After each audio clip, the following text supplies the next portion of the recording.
Hello friends, welcome to வீட்டு தோட்டம் vlogs. கமெண்ட்டில் பார்த்தீங்கன்னா சொரக்காய் கொடி, பீக்கங்காய் எல்லாம் எப்படி வந்திருக்கு அப்படின்னு சொல்லி கேட்டிருந்தாங்க. மழை வந்து ஒரு வாரமாக நல்லா பெஞ்சிட்ருக்கு. அதனால் பார்த்தீங்கன்னா நல்லாவே படர்ந்து வந்துட்டுருக்குது. சொரக்காய் கொடி பார்த்தீங்கன்னா கொஞ்சம் எல்லாம் காஞ்ச மாதிரி இருந்தது. இப்போ மழைக்கு பார்த்தீங்கன்னா கொஞ்சம் நல்லா படர ஆரம்பிச்சிருக்குது. இப்போ தான் மழை பாருங்கள் எந்த அளவுக்கு பெஞ்சிருக்கு அப்படின்னு. இது வந்து மணல் காடு அப்படிங்கிறதுனால மணலும் கல்லும் வந்து நிறைய இருக்குது. அதனால் பார்த்தீங்கன்னா கொஞ்சம் தண்ணி வந்து நிற்கிறது இல்லை. இந்த மாதிரி தண்ணி வந்து நல்லாவே இழுத்துருக்கு கீழே.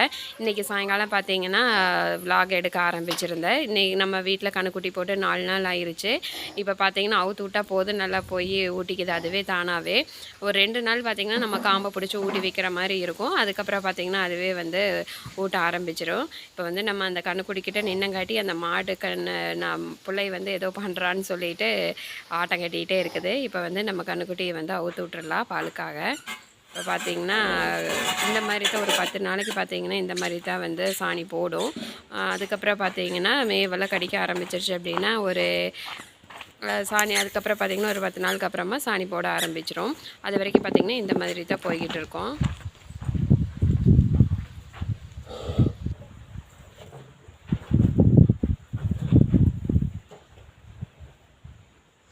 கண்ணு போட்டு 4-5 நாள் தான் ஆகுதுங்க. ஆனால் இப்போவே பார்த்தீங்கன்னா எந்த அளவுக்கு இழுத்து நிற்குதுன்னு பாருங்கள். இன்னும் பெருசாக இழுத்தே கட்ட முடியாது.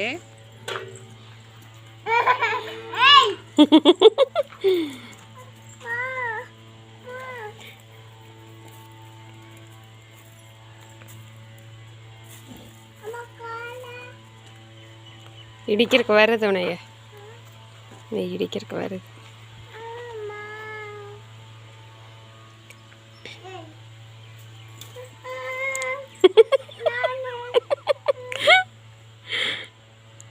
இப்படி விட்டா என்ன பண்ணுறது?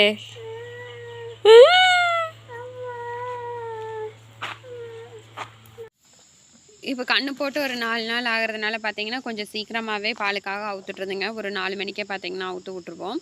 காலையில் ஒரு 5:30லேருந்து 6 மணிக்குள்ளே அந்த மாதிரி அவுத்து விட்றது. 4 மணிக்கு வந்து கண்ணுக்குட்டி அவுத்துறதுனால பார்த்தீங்கன்னா அப்படியே கண்டினியூவாக அப்படியே மாட்டு வேலையை ஆரம்பிச்சிருதுங்க. ஒரு 3/4 மணி நேரத்துலேருந்து 1 மணி நேரம் வரைக்கும் தாட்டும். ஃபஸ்ட்டு பார்த்தீங்கன்னா எல்லாத்துக்கும் ஃபீடு போட்டு எல்லாம் தண்ணி வச்சுருவாங்க. ஆனால் இந்த செவலை இருக்கிறா பார்த்தீங்களா, அது எவ்வளோ தான் நம்ம தண்ணி கலக்க வச்சாலும் உள்ளே முக்குழி போட்டு அடித்தா தான் அவளுக்கு திருப்தியாக இருக்குது. கமுத்தெல்லாம் விட மாட்டா. ஆனால் பார்த்தீங்கன்னா நல்லா முக்குழி போட்டு உள்ளே இருக்கிற ஃபீடை மட்டும் சாப்பிட்டு அதுக்கப்புறமா தான் பார்த்தீங்கன்னா விருந்தண்ணி குடிக்கிறது. தண்ணி வச்சுட்டு அதுக்கப்புறமா காலையிலேயே பார்த்தீங்கன்னா ஒரே முட்டை ஃபுல்லாக ஒரு நாளைக்கு தேவையான தீவனத்தை வந்து காலையிலேயே நேரமே அரைச்சி வச்சுருவாங்க. நான் வந்து அப்பப்போ கொஞ்சம் கொஞ்சமாக வலிச்சு போட்டுருவேன். ஃபுல்லாக போட்டு அப்படின்னா ட்ரம்மை ஃபுல்லாக கமுத்து விட்ருங்க. அதனால் அளவளவாக பார்த்திங்கன்னா ஒரு 4 டைமாக பிரித்து போட்டுக்குவேன். எல்லாம் தண்ணி கட்டினதுக்கப்புறமா பார்த்திங்கன்னா இந்த மாதிரி பச்சை தீவனத்தை போட்டுருவேன். எல்லாம் பச்சை தீவனம் வர தீவனம் ரெண்டுமே கலந்து போட்டுருவேங்க.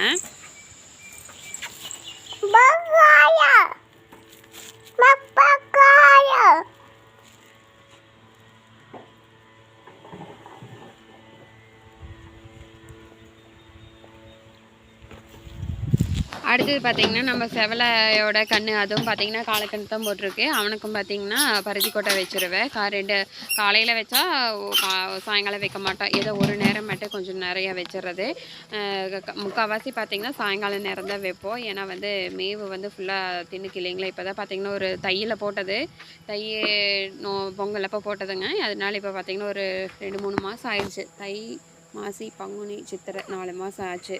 இப்போ பார்த்திங்கன்னா நல்லாவே பருத்தி கொட்டையெல்லாம் சாப்பிட ஆரம்பிச்சிருக்கிறேன். அதனால ஏதோ ஒரு நேரம் மட்டும் பருத்தி கொட்டை வச்சிடுறதுங்க. இல்லைன்னா அதை மட்டும் சாப்பிட்டு போட்டு மேவெல்லாம் மலம்பில்லு பச்சை தீவனமெல்லாம் போட்டால் திங்கிறது இல்லை. அதனால சாயங்கால டைமில் மட்டும் பார்த்திங்கன்னா பருத்தி கொட்டை வச்சுருவேனுங்க. அதுக்கு வந்து பிடிச்சிதான் உட்காரணும். பருத்தி கொட்டையிலன்னா ஃபுல்லாக பார்த்திங்கன்னா அந்த வானாலேருந்து பூரா எல்லாம் கமத்து விட்ருவான். அதனால் மாட்டுக்கு வச்சாலும் சரி, கண்ணுக்குட்டிகளுக்கு வச்சாலும் சரிங்க. இந்த மாதிரி கொஞ்சம் லேட்டான பரவாயில்லைன்னு சொல்லிட்டு இப்படியே தான் வந்து வச்சுருக்கிறதுங்க. வச்சு பிடிச்சி உட்காந்துக்கிறது அது சாப்பிட்டு முடிக்க வரைக்கும். இது பார்த்திங்கன்னா இதனால தான் பார்த்திங்கன்னா ஒரு 2 மாட்டு கிட்டவே அவ்வளோ நேரம் ஆகிறது. இல்லைன்னா கொஞ்சம் சீக்கிரமாகவே எல்லா வேலையும் முடிச்சிரு. சாணி என்ன மீறி போனால் ஒரு 2 கூட்டு தான் இருக்குங்க. அதுக்கப்புறம் பார்த்திங்கன்னா தண்ணி வைக்கிறது அது எல்லாமே ஒரு 20 நிமிஷத்தில் செஞ்சு முடிச்சிடலாம். இவனுக்கு வந்து பருத்தி கொட்டையை வச்சு பிடிச்சி உட்காந்துட்டு இருக்கிறதுனால தான் இவ்வளோ லேட் ஆகுது. இல்லைன்னா சீக்கிரமாகவே எல்லா வேலையும் செஞ்சு முடிச்சிடலாங்க. மாட்டுக்கு தண்ணி தீவனம் எல்லாம் வச்சதுக்கப்புறமா பார்த்திங்கன்னா சாணியெல்லாம் வலித்து கடைத்தரை சுத்தம் பண்ணேன்னா இன்றைக்கான வேலை வந்து முடிஞ்சிருங்க. நான் சாணி வலிக்கிறதுக்கு எப்போ வந்தாலுமே பாப்பாவும் வந்து கூட நானும் வலிக்கிறேன்னு சொல்லி வலிக்கிறதுக்கு ஆரம்பிச்சிருவா. முக்கால்வாசி பார்த்திங்கன்னா தூங்குற நேரத்தில் தான் இந்த சாணியெல்லாம் வலிச்சுக்கிறது. இப்போ பார்த்திங்கன்னா கொஞ்சம் இன்றைக்கி எந்திரிச்சிட்டா சரின்னு சொல்லிவிட்டு நானும் வலிக்கிறேன்னு சொல்லி வந்திருக்குறாங்க. சாணியெல்லாம் வலிச்சு கொட்டிட்டு இன்றைக்கான வீடியோவை இதோட முடிச்சுக்கலாங்க. இந்த வீடியோ பிடிச்சிருந்ததுன்னா நம்மளோட வீட்டு தோட்டம் vlogs சேனலை சப்ஸ்கிரைப் பண்ணிக்கோங்க. அப்படியே லைக் ஷேர் கமெண்ட் பண்ணுங்கள். இனி அடுத்த ஒரு அழகான வீடியோவில் சந்திக்கலாம். அது வரைக்கும் நன்றி. Happy gardening.